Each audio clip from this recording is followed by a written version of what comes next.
first step in getting the cams off this KX and any of these four-stroke dirt bikes for that matter is you need to relieve the chain tension, because you can't get these cams out with the chain tensioner right here pushing hard on it. So you need to relieve the tension. Either you take the 10mm bolt out of the back here and wind in a screwdriver clockwise and lock it with a pair of vice grips or a holding tool, which I can show you in a second.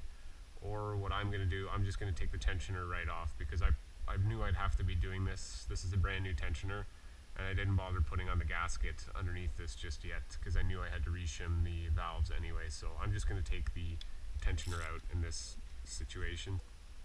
And this is what the plunger looks like. This is what's contacting this plastic chain guide that runs in the cylinder head casting right about here. So now you can see there's no more chain tension. It's really loose. So we can go ahead and take the cam cap bolts off. So there's 6 of them on here, and Kawasaki has gone and made it idiot proof. They've got them numbered, as you can see here. These are not only for torquing it up when you're putting it together, but do it as you're taking it apart. Treat it as if you're, say, crushing a gasket, like backwards sort of thing. Even as you're loosening this stuff off, just do a little bit at a time. And once they're all kind of cracked like that, you can fire them out. And these black-headed bolts are the ones that go in the middle here. I think it's just a reference thing that Kawasaki did to distinguish what bolt goes where. You're going to want to grab a screwdriver, something to put underneath the chain so it doesn't fall into the base of the engine. These cam caps, you want to take them off as an assembly. And underneath here, both of these cam caps on this end have a bearing retainer half moon clip. You got to be very damn careful not to drop this down into the base of the engine. Okay, well, let's just lift it off evenly. So just give everything a little wiggle, make sure it's free, and slowly lift up on these cam caps.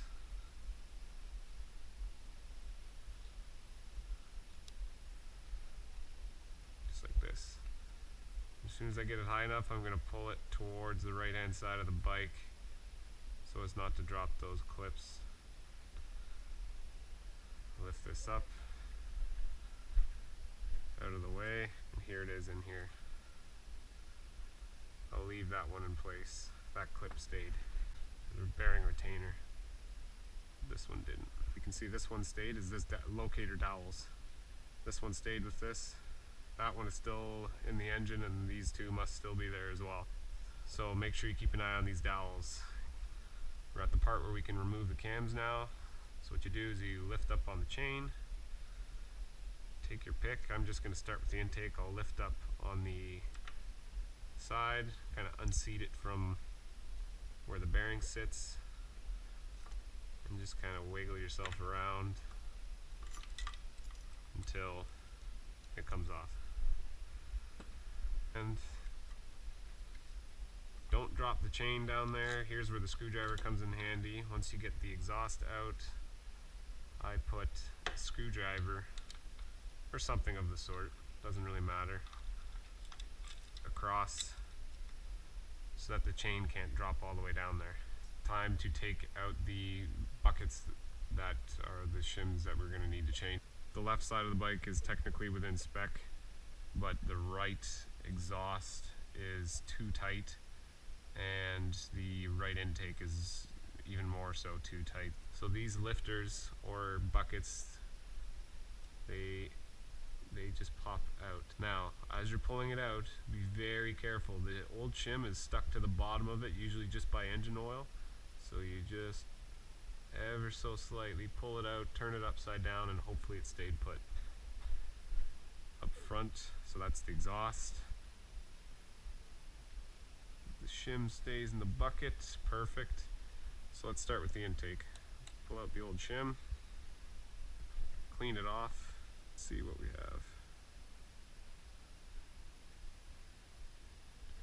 I'd call that a 2.43. So that's the right intake, shim, and the exhaust. 2.5. This is a 2.5 millimeter. Now we do some math. Okay, so here's the math part, and here's the equation down here. So we're trying to solve for A being the desired or the new shim thickness that we're going to need. B is the valve clearance we just measured up here. C is the target valve clearance that we're after or that we want. And D is the old shim thickness that we measured. So let's start with the exhaust here. In Canadian math anyway, I don't know how it is for the rest of you guys. Something in brackets you got to do first, so we're going to do B minus C. So the measured valve clearance minus the targeted valve clearance. So we measured on that right hand exhaust, we measured a 0.152 millimeters. So we're going to subtract that from our target valve clearance. And like I said, usually valves, when they wear over time, they get tighter, more so the intakes. So the exhaust, I'm just going to make it maybe a bit on the halfway point. So let's say I want to make it 0.20 millimeter. So it's about midway between 17 and 22. Subtract 0.20 equals, so we got negative 0.048, and then we add the old shim thickness. 2.5 equals 2.452 millimeters we're needing. Go to my kit. These are so handy if you're gonna have a 4-stroke bike, and if you're gonna be doing this stuff, these are worth like $100, and they're great. Like on these hot cam kit, they come with 3 of each size. Quite a big range. There we go. There's 2.45 millimeter right here. Put that on the right hand side here, and let's do the same for the intake. And we're going to be subtracting desired, which on the intake, again, these wear tighter, so I'm going to make it a little bit loose. So let's just put it to I'll say 0.14.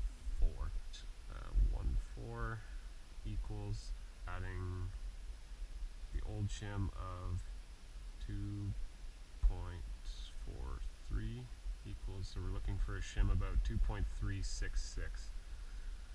2.3 should be here. Here's 2.35, so this is the closest I can get. If I go 2.4, so that might be too tight, so I want it on the loose end anyway, so 2.35 will bring this number closer. New is a 2.35. Okay, so that was enough math for one day, so I think we've earned our first beer. And before you guys comment, I know this stuff is terrible. It's actually hot garbage, in fact, but I'm still trying to drink up all the leftovers from my wedding, so I mean, shit, it was free. I'm gonna drink it, but my god, they're terrible. Anyway, let's put the new shims in, and you want to put them with the numbers down according to the Kawasaki manual that I read online. I don't really know why, but do what you're told. Make sure it clips in and sits firmly on top of the keeper. I like to if you push down on them hard enough, you can even compress the spring a bit. You know it's down then. And these still have a bunch of oil in it, so I'm not too worried about lubing that up. But usually you'd want to just put a little bit of oil on everything, obviously for lubrication. Let me turn on my lights so you can better see what I'm doing. I usually start with the exhaust. I don't really know why. So assuming the bottom is still at top dead center, I'm going to just put it in this way, so lobes pointing forward. Screwdriver out of the way. Don't drop the chain. And we're going to have to likely move this again here soon, so you just want to get it kind of close. Wrap the chain over it till it clips into the sprocket. It's too low. Okay. So we'll come up a little higher, keeping pressure and tension on the chain at all times. It's rotated a couple teeth up. And as you can see, assuming the bottom is still good, which it is, that's it right there. Before we put it down, everything is seated in place. And this is where it gets a little tricky, because it kind of gets a little tight. So you just kind of walk it into place. Again, lobes pointing up this way. And it's kind of a matter of guessing. Set it in place, and I bet you this is too high. So I got this one tick mark is good, and this one is way too high.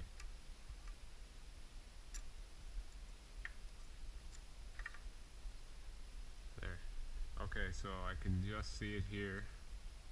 This one's in view, we're good here. That one, so right now the top looks good, but when I put tension on it, it's going to roll everything back a bit. So I got both cams in.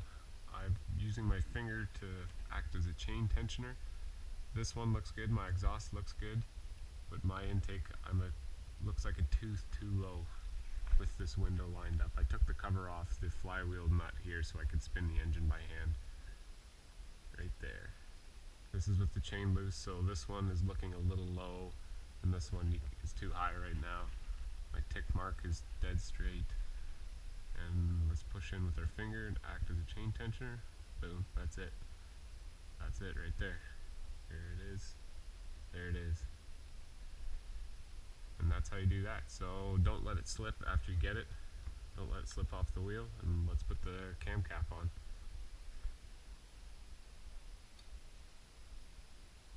Just gradually,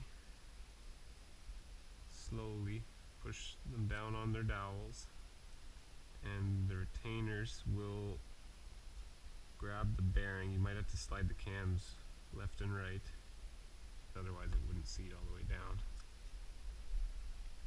And just like that. And again, just like anything else you take apart, you should have paid attention when you took it apart, the lengths of everything. All these bolts are the same, and the black ones are the ones that go in the middle for. Kawasaki puts nice numbers on there, numbering the torque sequence for you. So right now I have this set up for 44 inch-pounds, which is about half of what the final torque's going to be. I don't have the cam chain tensioner on either. I don't want any. If the tensioner was installed right now and there's tension on the chain, it might maybe tweak the cams and put a load on them, pulling them down ever so slightly. So you don't want that either. So I don't put the tensioner on until after. And okay, let's go up to 87.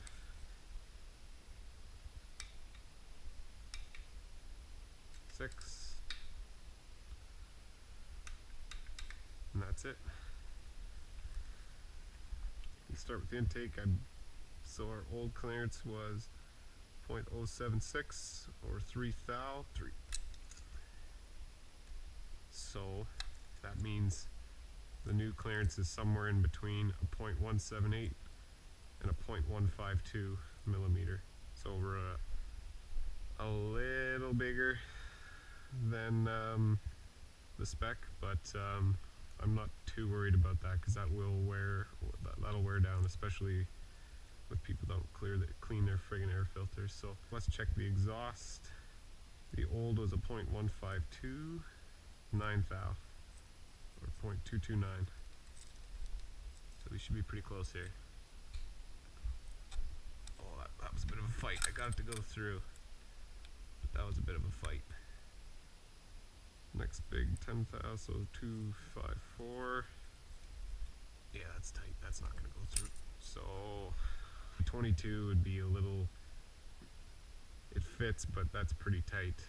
So we're right on the edge there of the big end of the exhaust now.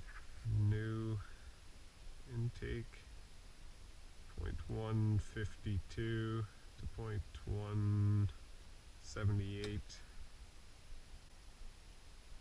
Somewhere in the middle there, probably closer to this end.